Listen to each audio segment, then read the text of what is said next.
SCP is a creative writing community that is very near and dear to my heart. I was introduced to the concept in December 2012 when I was 11 years old and had discovered a little-known YouTuber by the name of Markiplier. After I found his series on Containment Breach, I began to look into SCP as a whole. Despite my love, I avoided the other games until I knew I could play them for myself. When my buddy PumpkinJack recommended SCP Secret Files to me, I knew I had to play it. However, shortly before work began on this project, we learned the game had been delisted from Steam. Hopefully it's back by the time this comes out, otherwise I hope you can find some way to play it, as I cannot recommend this game enough. So with all of that said, let's begin.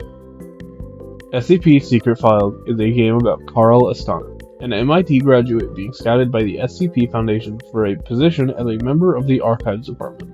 In this role, we fill out the files we know and love, from Hanging Kings to Witchy Girls to friendly paper dragons.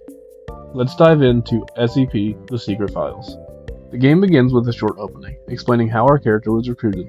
A man approaches him, gives him a business card, simply labeled SCP. He calls, and the next thing we know, he started his new job. After a short elevator ride of Easter eggs, we enter the facility, get to our office, and the game begins properly. We're introduced to our team.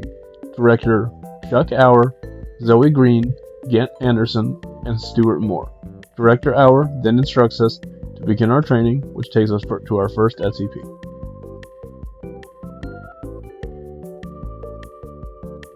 In the lecture, we're told about a D-Class, Jason Carter, now designated D-503, who is tasked with cleaning up SCP-7457, an original SCP made for this game. It's explained that if a death row inmate spends 30 days as a D-Class member, they will be granted their freedom by the Foundation. Each day has 3 simple tasks. Pick up garbage spawned by 7457, dump it into an incinerator, and return to the site where you started. We then gain control of 503, playing through a select few of his days in the vast desert of 7457. We begin by picking up garbage to fill a truck. Once it's full, we drive the truck to the incinerator, take a psychological evaluation, eat a floor burger, and then go to sleep. We then skip to day 8, where we begin the same way, until we come across a strange piece of waste, a bundle of wire weighing 110 kilograms on its own, with a description saying it's wrapped too tightly to see what's inside.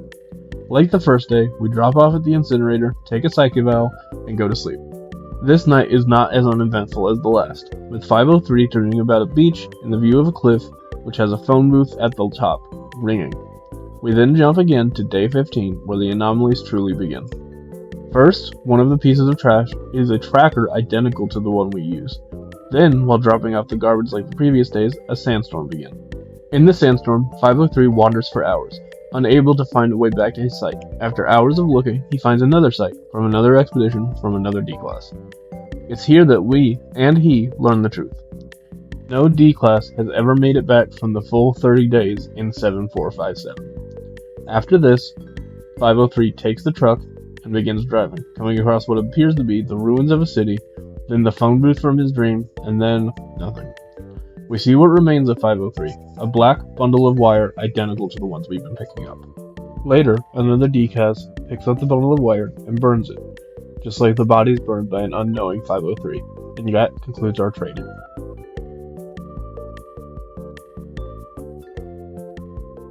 After a short conversation with the team, we begin the real work, file sorting. We click on a link to begin, and we are taken to yet another SCP. This time it is one from the wiki, SCP-701. Through a cutscene introducing us to an agent being interrogated, we begin to learn what happened with SCP-701. We now play as Agent Bella Lawrence, and we learn she has been given orders to enter a breach site known as the Pony Station, and receive that site's black box. Before we go inside, we find a box of equipment. Inside is a count counter, essentially a Geiger counter for reality degradation. We also find reality anchors, which hold reality in place as it should be, what I'm going to call the Y-pen to avoid learning how to pronounce it. We begin exploring the facility, finding notes about a Dr. Tyler Cooper, who Bella describes him as an eccentric. We find a key to get further under the facility, under a houseplant, and the game is on. After climbing through a few windows, we have our first encounter with the SCP, which we learn is a cognito hazard. We see the interrogation once more, seeing that the cognito hazard is still affecting Bella in the present after she has escaped. After an elevator ride, we have our first encounter with who I will be calling the Chained Man.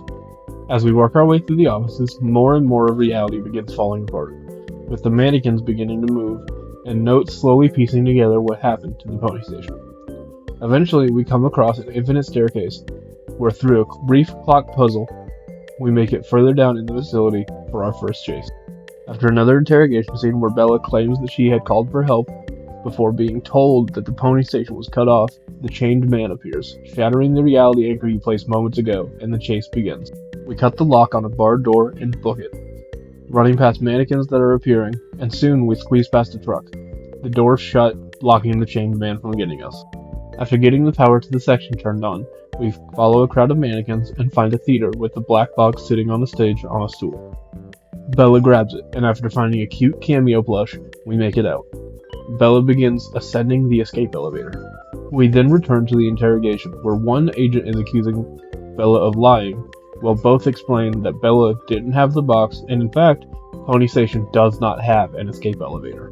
We play through what really happened, which is so trippy and weird that I highly recommend you play it for yourself before hearing this section, assuming the game has been relisted or you can get yourself a copy.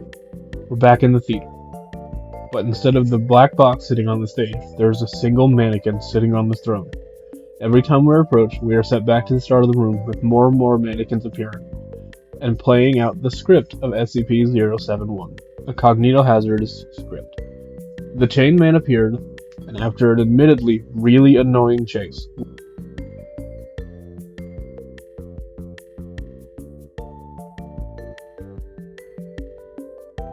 we end up finding out what happened to the staff of the site, as they're all hanging in a room. The chained man appears once more, and you actually become a mannequin. After a semi-stop motion fight scene, you end up being the one to stab the hanged king, leading Bella to force herself back to reality and making it out. We're then showed the hospital room one last time, where sedated Bella lays in the bed while the two agents try to discuss what happened. One agent is annoyed that the black box was not found, while the other agent revealed that a black box is simply a container of information. Therefore, Bella is the only black box they need. And this section on SCP-701 comes to an end.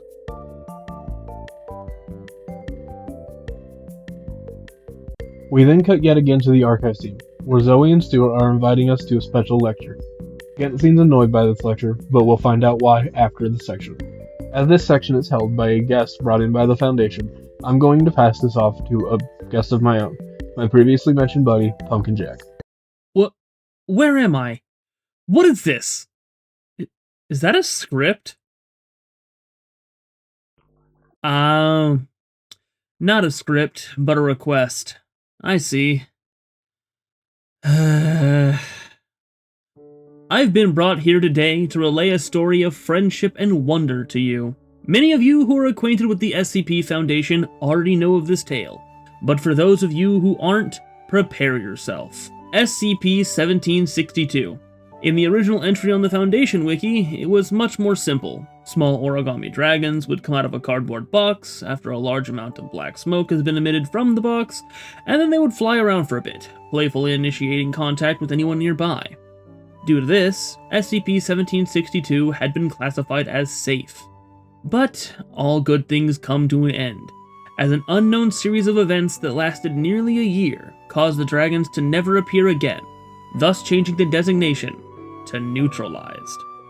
But you may ask, what was this incident? Well, so did many others, causing many iterations to come out and be known.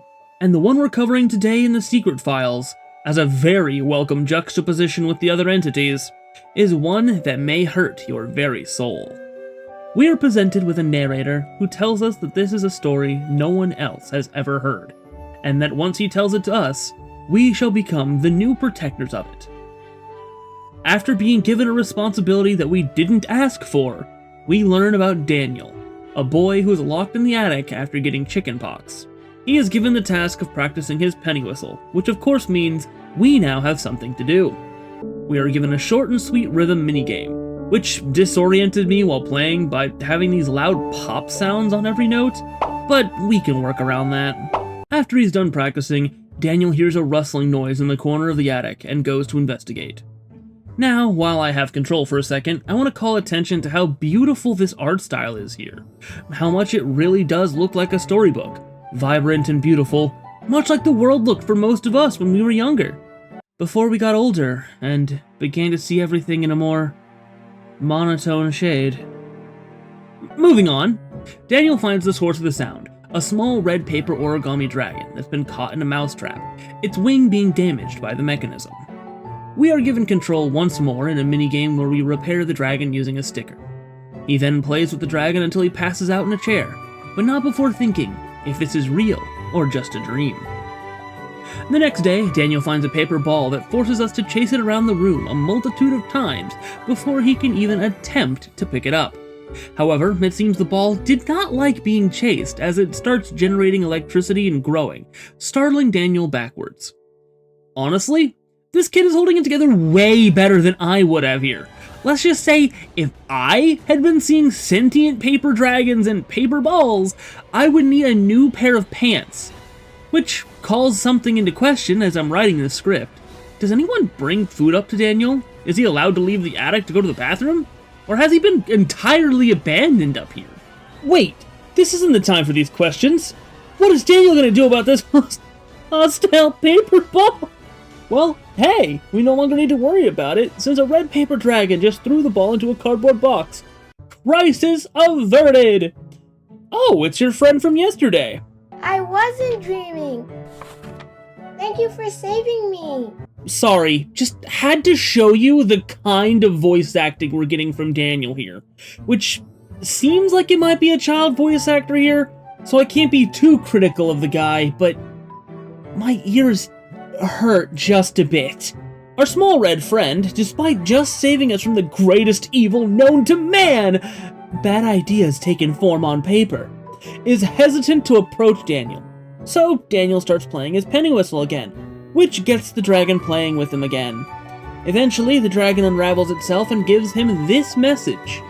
My cherished friend, after many long years, we finally meet again. Tell me, how has your family been? A great thank you for playing that music for me. You know how I love the beautiful rhythm of that instrument. But we ought to take precautions, as the room is not stable. Do you still remember how the room works? You're welcome to visit anytime. Huh. Kinda sounds like he's mistaking Daniel for someone else. But that shouldn't be too bad, right? Well, if you know anything about SCPs, this would usually be a massive red flag to abandon ship and get the men, women, and everything in between to come secure this thing. But, alas, Daniel is not aware of the dangers in this world, nor does he even know that the Foundation exists, so we move on. The dragon goes into the same box it threw the ball into, and Daniel marks it, "Here be dragons." Over the next few days, Daniel introduces the dragons to his friends, the local dog and cat. Is Daniel's story darker than we think it is? He's been up in this attic for a few days with no way of knowing if he's been fed or let out for the bathroom. His only friends are the neighborhood animals, and the person who locked him up here wasn't even his parents. It was a teacher from the way they interact. But of course, we're here for the dragons. This kid should be fine for the most part, right?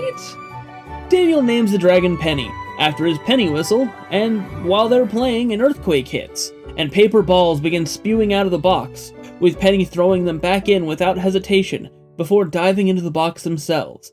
And as the box closes, the earthquake stops.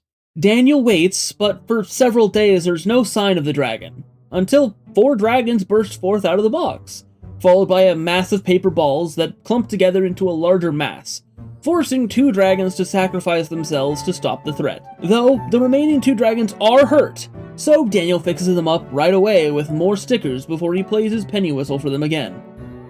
At this point, I'd like to mention that the visuals of this section are amazing, but make for a pretty poor experience on the gameplay side of things, as you kinda just deal with minigames and a little bit of interacting with objects when the game says you can, which is a bit frustrating.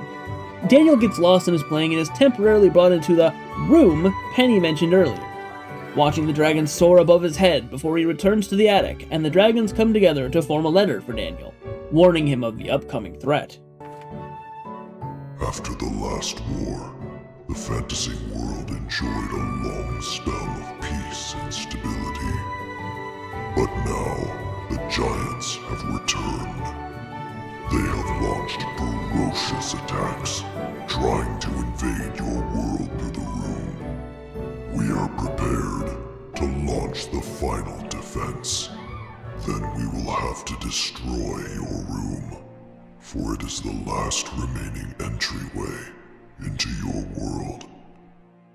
Please believe this farewell will only be temporary. We will not be apart forever, and we will never forget our eternal mission of protecting you. Once he reads the letter, all of the dragons return to their box, and over the next few days, Daniel is cured of his chickenpox, and can play his penny whistle well. And as he packs up his things to leave the attic, another earthquake hits. One that keeps getting progressively worse, as an army of dragons and paper balls come erupting out of the box. Daniel begins tending to the dragons that he can, but soon the paper balls push him into the corner, stopping him from helping. Trapped and unable to do anything about the chaos that's happening in front of him, Daniel cries out for his friend. Penny does come over to where Daniel is and give him one final message before all of the dragons merge together to destroy the giants once and for all. Goodbye, my friend. Daniel, being distraught and alone once more, goes to his recital that his teacher told him to practice for, and as he plays the song that once got Penny to play with him, as he remembers all the good times he had with them, this is where Daniel's story ends. A heartbreaking tale of friendship and the subsequent loss of it as well. But I raise a question here. Who was here before Daniel? Penny mistook Daniel for someone else. Someone they were protecting. Someone that they gave their lives for. The dragons were fighting a war to keep contact with someone through this room, but it's been many years since they've seen this person. And they died, having been forgotten by the one they intended to protect. Or at least that's my interpretation. But hey, what do I know? What do you think this story was truly trying to say? Leave it in Max's comment section. And if you liked my voice, please come check me out at these socials linked on the screen. Thanks for having me, Max. I hope you have a good rest of the video. Thanks, Jack. His links will be in the description. Please go subscribe to him. He has assured me that he will upload sometime within the next 10,000 years.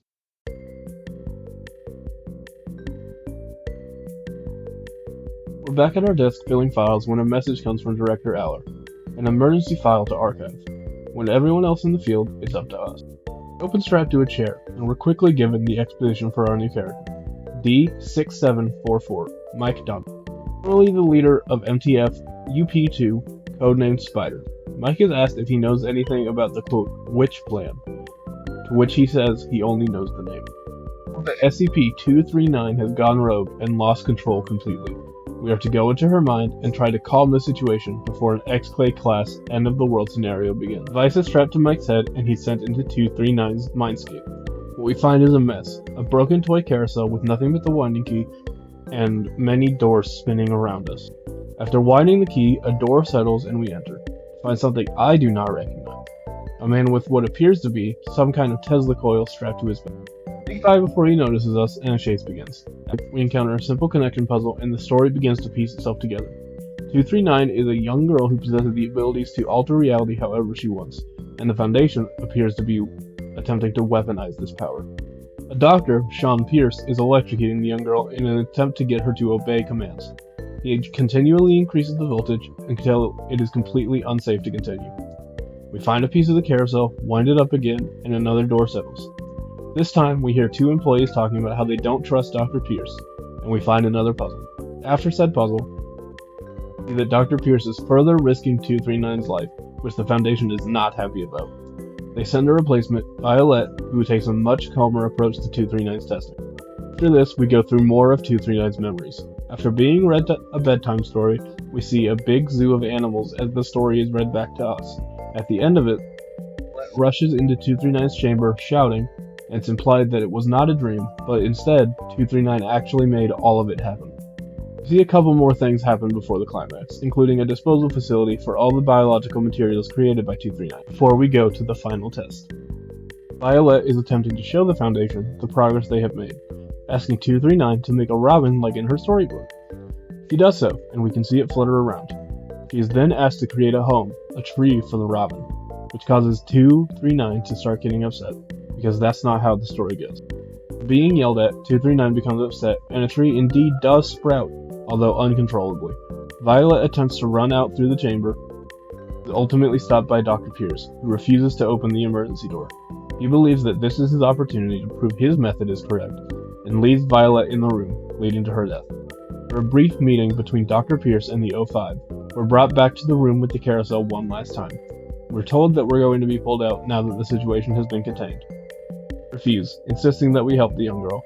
We then take control of 239 herself, who's being zapped with such intensity the Foundation's equipment cannot handle it. Then put back in control of Mike in some kind of mirror maze, running past a dozen or so of the electric guys. After this, SCP-239, or Seguro, has locked herself into creation, where she can be happy. Mike is pulled out, and he's sent back to his cell. And that ends SCP-239.